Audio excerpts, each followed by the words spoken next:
আপনার কাকা এখানে জন্ম? কাকা এখানে জন্ম। জি। আমার বাবা আছেন ছোট। আচ্ছা, ও আপনার বাবা ওই সময় ছোট ছিলেন? ছোট। আচ্ছা আচ্ছা আর আচ্ছা। আমার ঠাকুর দাদা ছিলেন একটু বয়স্ক প্রাপ্ত, মানে 2 ছেলে। আচ্ছা আচ্ছা আচ্ছা মানে আচ্ছা। কাকার জন্ম এখানে, হ্যাঁ, তখন হ্যাঁ, 2 ছেলে, এইটুকু আমি শুনেছি গল্প। ঠিক। কিন্তু আমি তো আপনাদের দেখার কথা বলতে পারবো না, ঠিক গল্পের ঠিক ঠিক কথা ঠিক। বলবো। আচ্ছা, আমি আপনার কাকার ভিডিও দেখেছি এর আগে। উনি কি বেঁচে ছিলেন? রবীন্দ্রনাথ ভট্টাচার্য তিনি মারা মারা গেছেন। গেছেন। আচ্ছা আচ্ছা আচ্ছা। তার উপরে ছিলেন আমার বাবা, জি। তিনি ছিলেন নিশিকান্ত ভট্টাচার্য, তিনিও মারা গেছেন। আচ্ছা আচ্ছা। আর আপনার নাম কি? আমার নাম প্রদীপ ভট্টাচার্য। প্রদীপ ভট্টাচার্য। তার মানে ওই শৈলেন্দ্রনাথ ঘোষের সময় যিনি পুরোহিত ছিলেন, আপনি তার নাতি? হ্যাঁ নাতি, রাইট। হ্যাঁ। আচ্ছা আচ্ছা। ওই জমিদারটা এখান থেকে দেওয়ার পরে আমার দাদুর পাশে মানে কাছে রেখে জি। উন্ডা ভারতে চলে যায়। ঠিক। পরের থেকে হ্যাঁ। এর মালি মামলা, দেখাশোনা, হ্যাঁ হ্যাঁ হ্যাঁ। পুজো পার্বণ, যেখানে যা কিছু এর থেকে আয় দিয়ে এর থেকে আপনার খরচ করতে হবে। ঠিক। করার পরবর্তী যা উদ্ভিত থাকবে তাই আমরা খরচ খাবো, মানে খাওয়া দাওয়া জি জি বা জি। ফল পাকড় পাড়া জি। বা একটু ধানের জমি আছে, এই সুপারি গাছটা এই যা আছে এর থেকে আয় করে পুজো পার্বণ করতে হবে, খাজনা দিতে হবে, মালি মামলা থাকলে করতে হবে, জি। বা ওই সামনে মন্দিরের যে রক্ষণাবেক্ষণ, এগুলো সবের মধ্যে থেকে সব আসবে? মধ্যে আসবে। আচ্ছা আচ্ছা। এবং নিত্য যে পুজোটা আছে, জি। লক্ষ্মীনারায়ণ পুজো, হ্যাঁ। জানার নামে এই বাড়িটা, জি। তানার পুজো অর্থাৎ প্রতিনিয়ত, অর্থাৎ প্রত্যেক দিন পুজো। ও, প্রতিদিন পুজো হয়? প্রতিদিন। এই যে এই মন্দিরে যে মূর্তিগুলো দেখলাম, এগুলো কোন দেবতার এটা মূর্তি? আছে দুর্গা প্রতিমা। দুর্গা প্রতিমা। হ্যাঁ। কিন্তু মন্দিরটা তো লক্ষ্মীনারায়ণের না, নাকি? মানে না না, লক্ষ্মীনারায়ণ আছেন এর উপরে আছেন।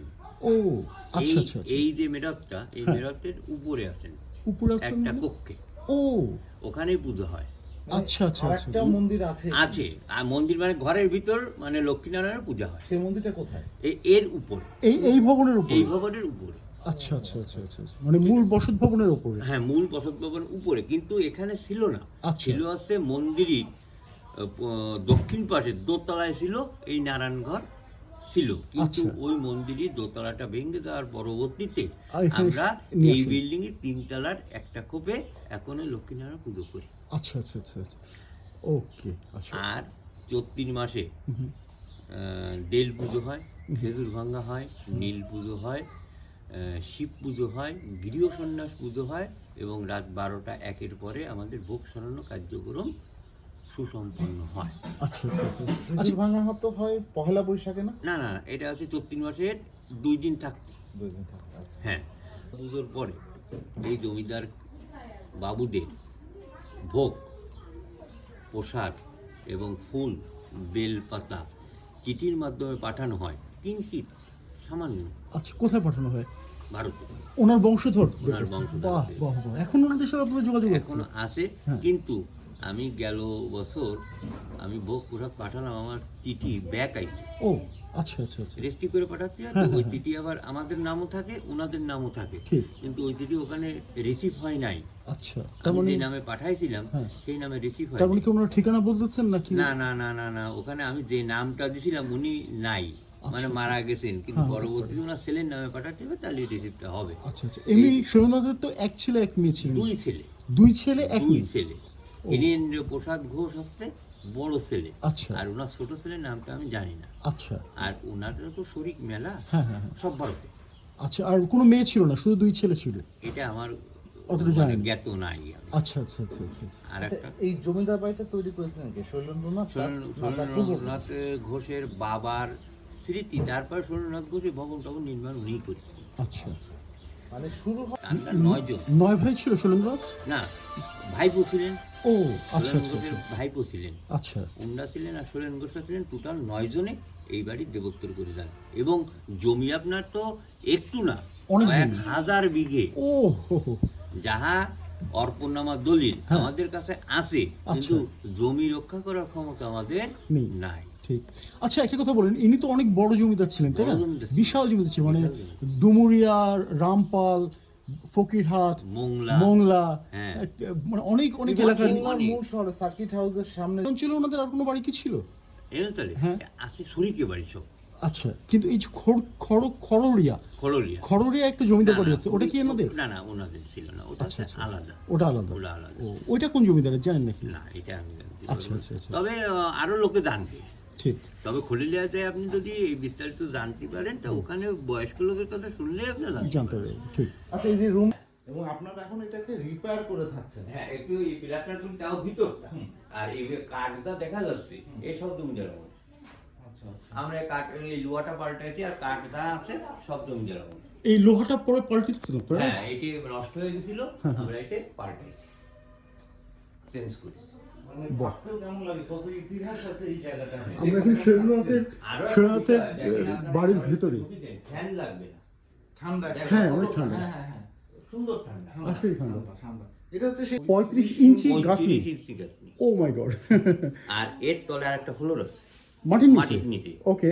এই ফ্লোরের পরে হ্যাঁ। আপনার রাউন্ড গাইতে হ্যাঁ। তারপরে আপনার এই বিল্ডিংটা করা, ও এবং তার স্মৃতিমান এখনো আছে, আপনি দেখতে পারেন। আচ্ছা আচ্ছা।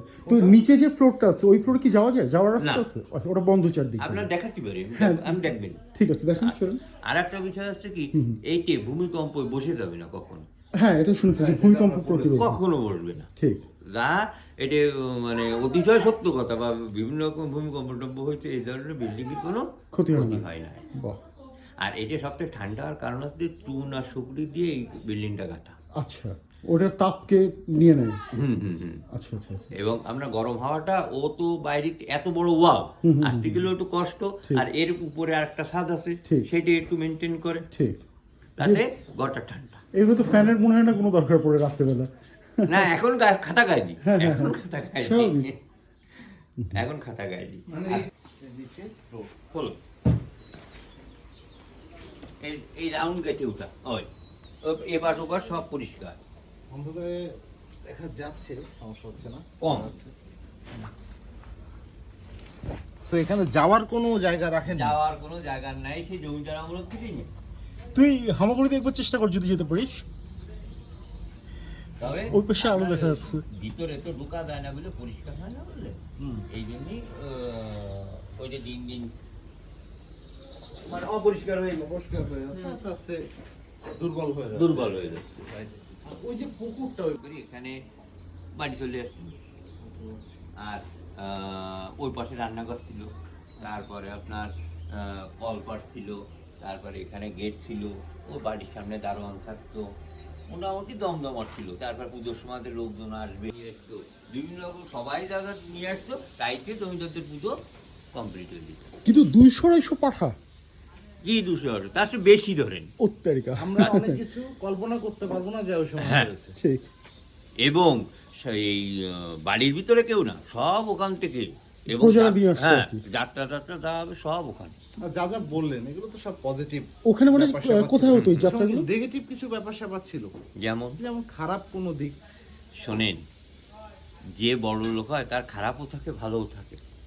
খারাপ তো কিছু থাকবে, ভালোও কিছু থাকবে, দোষে গুণী মানুষ হবে। দোষের গুণ তো আমার আছে, আপনার আছে। এখনকার দিনে মানুষ আলাদা। হ্যাঁ। তখনকার দিনের দোষ ছিল অনেক বেশি, অনেক গুণ বেশি ছিল, অনেক বেশি। এখন এরকম যে কোনো কম বাজার না করলে অনেকে বাজার করতে পারতো না।